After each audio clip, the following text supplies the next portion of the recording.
مفتی محمد صاحب جو 10 دن سے ایک ہی اسٹیج پہ بہت صدر کی عبادت سے یہاں پہ بتایا گیا اور ان کی تقریر الحمدللہ کافی کامیاب ہوئی. تو زوردار نعرہ آپ لوگ لگائے. آج آخری دن ہے, جیسا نعرہ لگائیں گے ویسی تقریر انشاءاللہ آپ سنیں گے. نعرہ تکبیر, نعرہ تکبیر, شہدائے کربلا, شہدائے کربلا, امام حسین, امام حسین, نعرہ تکبیر. دور دراز و قرب و جوار سے آئے ہوئے میرے دینی بھائیوں, جملہ حاضرین مجلس, میری ماں اور بہنوں, عزیز بچوں, اسٹیج پر جلال آباد علماء بالغات و جملہ مسلمانان اہل محلہ, السلام علیکم ورحمۃ اللہ وبرکاتہ. الفاتحہ.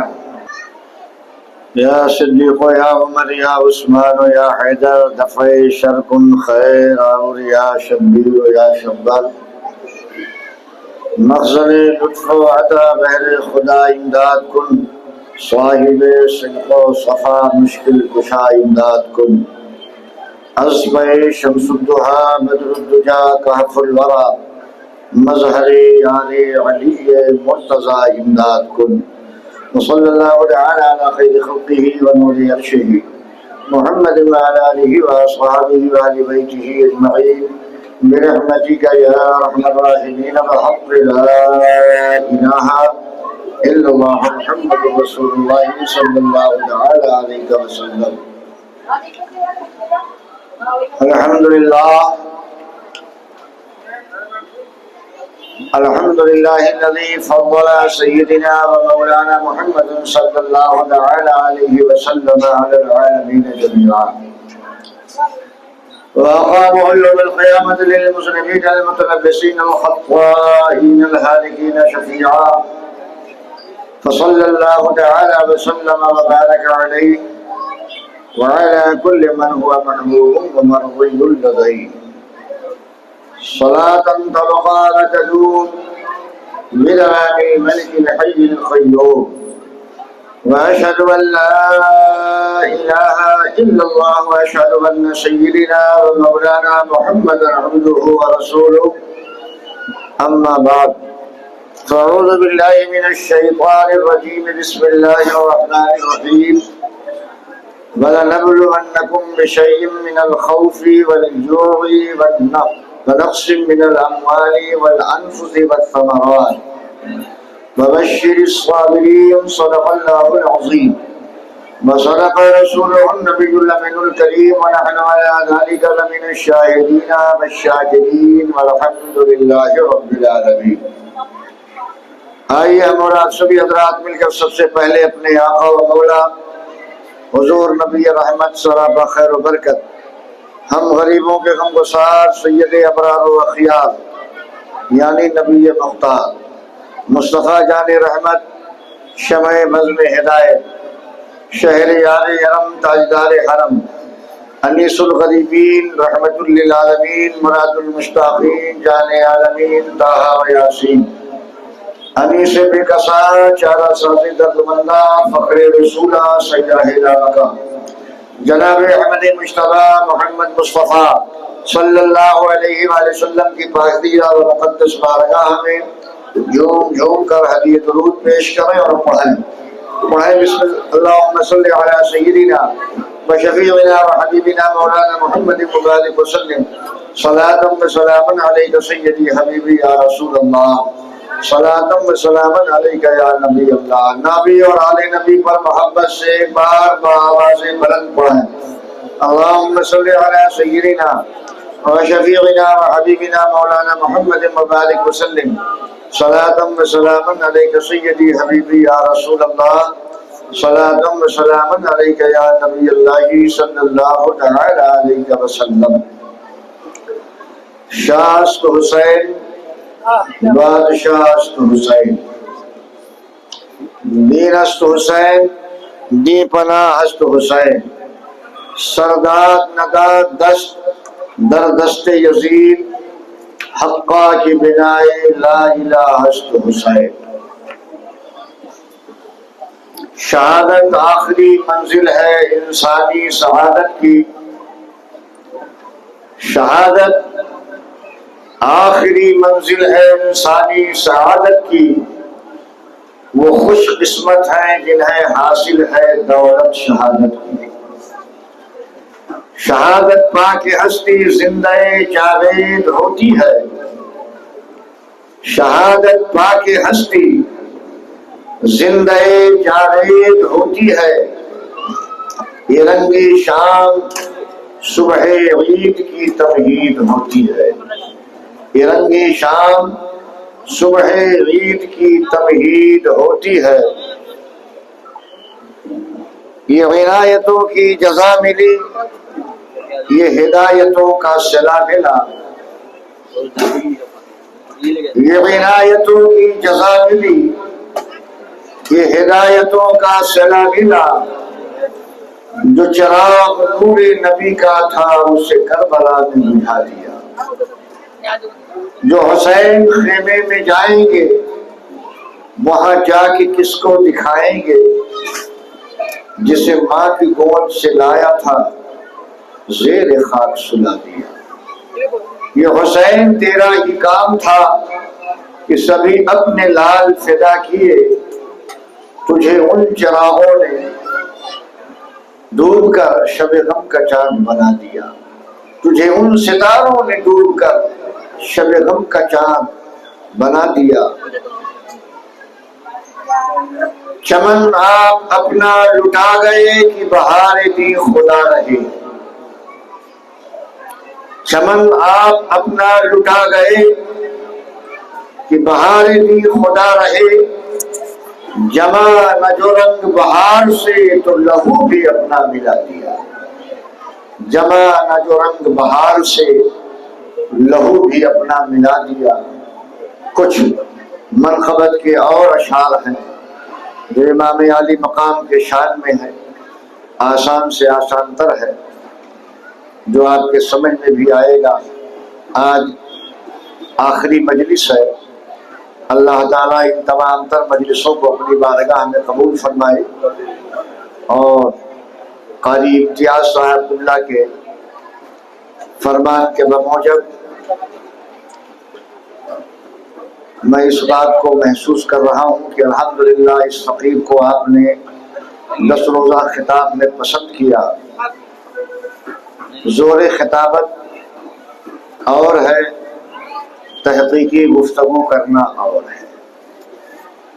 آپ کی پسندیدگی پر میں آپ کو مبارکباد پیش کرتا ہوں. ساتھ ہی ساتھ میں اپنا بھی عندیہ ظاہر کر دوں. الحمدللہ آپ کا ذوق اور شوق دیکھ کر مجھے بھی کافی فرحت اور خوشی ہوئی. میں 94 سے لگ بھگ 32 سال ہو گئے. آپ کے اسی بمبئی میں کوئی ایسا سال نہیں رہا جس سال میں نے محرم کا خطاب نہ کیا ہو. صرف ایک سال، جس سال فقیر حج کے لیے گیا 2002 میں، اسی سال 10 روزہ مجلس کا خطاب نہ کر سکا. باقی 94 سے مسلسل آپ کے درمیان خطاب کر رہا ہے. کمال تو یہ ہے اس فقیر نے 2 سال لاک ڈاؤن میں بھی خطاب کیا. تو بہت سارے مجمع، بہت سارے احلام افراد میرے سامنے آئے، مگر الحمدللہ آپ کا ذوق، آپ کا حوصلہ، آپ کی محبت سے میں مطمئن ہوں.